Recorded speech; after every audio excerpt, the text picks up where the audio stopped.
Hey guys, welcome to my channel. আজ আমি দেখাবো আলু ভাজার রেসিপি।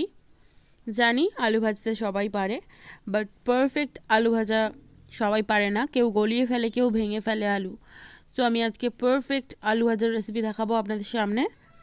তো আমার এই রেসিপি যদি আপনাদের ভালো লেগে থাকে তাহলে লাইক করবেন, কমেন্ট করবেন, শেয়ার করবেন বন্ধুদের সাথে, এবং অবশ্যই সাবস্ক্রাইব করবেন আমার চ্যানেল।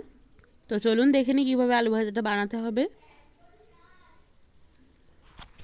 আমি এখানে আলু কেটে নিয়েছি, খুব মোটা না খুব পাতলা না, এমনভাবে কেটে নিয়েছি আর জলে ডুবিয়ে রেখেছি।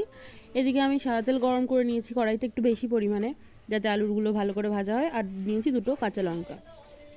এবার আমি আলুগুলোকে জল ঝরিয়ে দিয়ে দেবো তেলের মধ্যে। সাবধানে দেবেন যাতে তেল না ছিটকায়, আর তেলটা ভালো গরম করবেন। এবার সব আলুগুলো দিয়ে দিচ্ছি, কাঁচা লঙ্কাও দিয়ে দিচ্ছি। কাঁচা লঙ্কা কিন্তু তেলের উপর দেবেন না, তাহলে ছিটকাবে। মিক্স করে দিচ্ছি। এবার এর মধ্যে দিয়ে দিচ্ছি পরিমাণ মতো লবণ,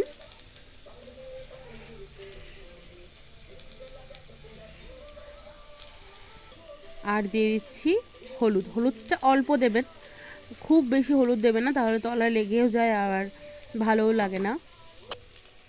এবার আমি মিক্স করে দিচ্ছি।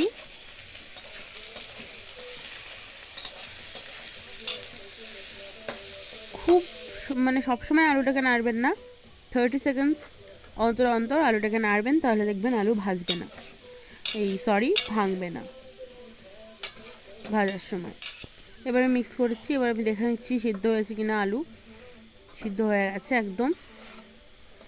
এবার আমি আলুটাকে এক সাইডে করে দেব, যাতে আমাদের এক্সট্রা তেলগুলো ঝরে যায়। এবার আমি তুলে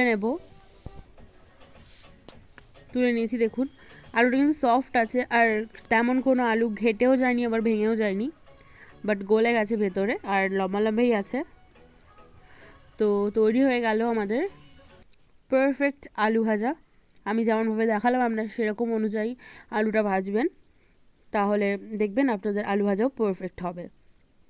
আমার এই আজকের ছোট্ট রেসিপি, যদি চেনা রেসিপি জানার আপনাদের অবশ্যই, তো যদি ভালো লেগে থাকে তাহলে লাইক করবেন, কমেন্ট করবেন, শেয়ার করবেন, আর অবশ্যই আমার চ্যানেল সাবস্ক্রাইব করবেন আর বেল আইকনটা টিপে দেবেন, যাতে নতুন নতুন ভিডিও আমি আপলোড করলে আপনাদের কাছে নোটিফিকেশন যায়।